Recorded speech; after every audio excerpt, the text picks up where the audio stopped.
This is a story about a dervish, a spiritual seeker, and he's wandering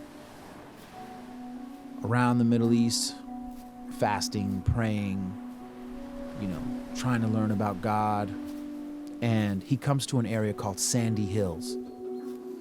And he's like, man, I need a place to chill. Where am I going to crash at in Sandy Hills? You know what I'm saying? And he sees a bunch of older gentlemen. He's like, hey, is there like a place I could stay at? What do you think? And the guys are like, yes, there's a guy down the street. His name is Shakir. He's like the richest man in the area. The only other guy who's as rich as him is this guy named Haddad. He's like 10 miles away. Go to Shakir. He'll look out for you. It'll be good. So he goes to Shakir's. He knocks on the door. He's like, hey, how are you? I'm a spiritual seeker. I'm traveling right now. Do you think it'd be okay if I could get some lodging maybe for the night and a little bit of food? And he's like, yeah, come on in. Here's my family. I'm chilling. I got a little house out here in the back. You know what I'm saying? You can crash there. He gives him some water and some food, and his family's chilling with him. He's like, yo, all right, on the rest of your trip, you got food and water. You're good to go. Much respect. He's like, man, thank you so much, right? Like, you're so blessed. I appreciate you. Thank you so much. Your life is so awesome. And he smiles at the seeker and he says, don't be fooled by appearances, for this too shall pass. And so he's like, oh, okay. And so he grabs his food and his dates and his water, and he's on the road, right? But that he said, this too shall pass, was confusing to him. But he knew that it was best to stay silent. That if he kept silent and did not rush to conclusions, he would eventually find the answer. 5 years go by. He returns to Sandy Hills, but Shakir isn't there.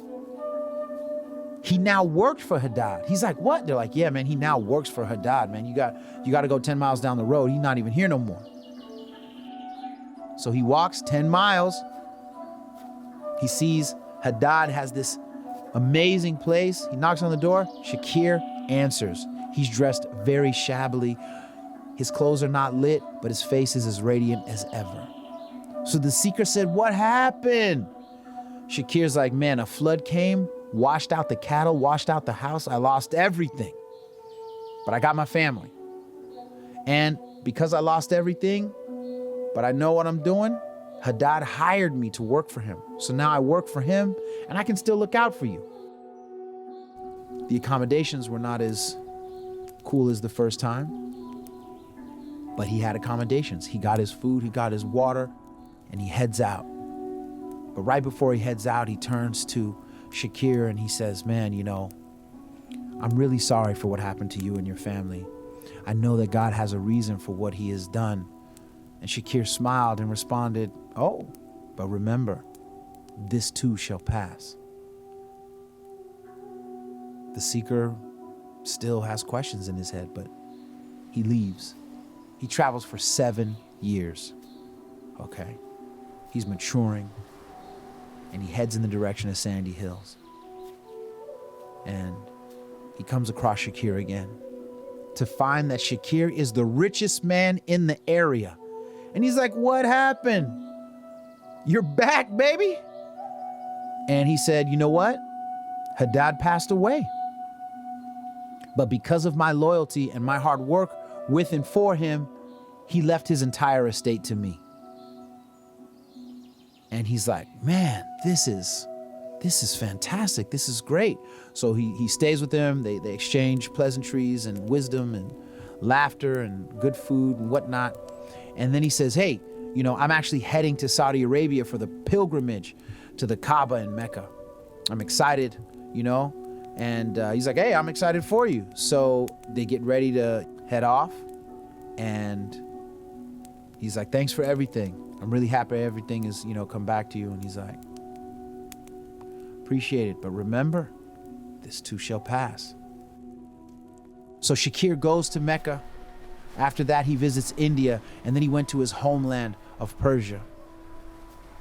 And he decided, man, after all of this beauty and all this wisdom that I've come to and all of this gratitude that I have for those that have helped me on my spiritual journey, I need to go visit Shakir one more time. He went back, but instead of finding his friend, he found a grave Shakir had passed away. He looked at the tombstone. It was a very modest, simple headstone, and there was an inscription on there. And it said, "This too shall pass." Now, the spiritual seeker is really confused. He's like, okay, he had some ups and downs. He was rich, fell off, came back again. But now he's dead. How can a tomb change? This doesn't make any sense to me. But every few years he comes back and he visits Shakir's grave and he prays for him and his family. And after a few years, he comes and he finds that the entire cemetery had been washed away by another flood. This spiritual seeker, this dervish, this Sufi, had lost all the traces of a man who had such a profound impact on his life. Now there's no trace of it. He stared at the ruins of the cemetery for hours, and then he smiled. A beautiful smile, as a sign of confirmation. And he said to himself, looking up at the sun, "This too shall pass."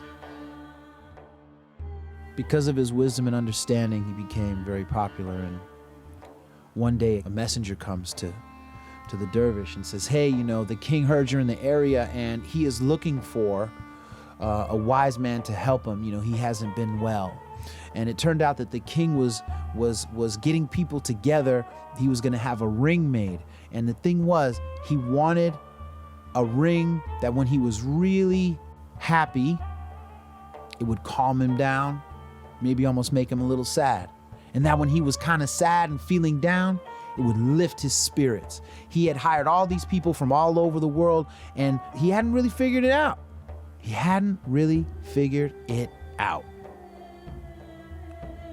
Without leaving to go visit the king, he writes something on a piece of paper, gives it to the messenger. The messenger goes back to the king.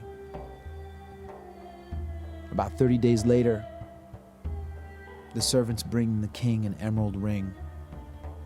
It is beautiful, it is fantastic, and it is magnificent. And the king had been very depressed. That was the reason he wanted this ring. He looks, takes the ring, he puts it on, and he sees the inscription on the side.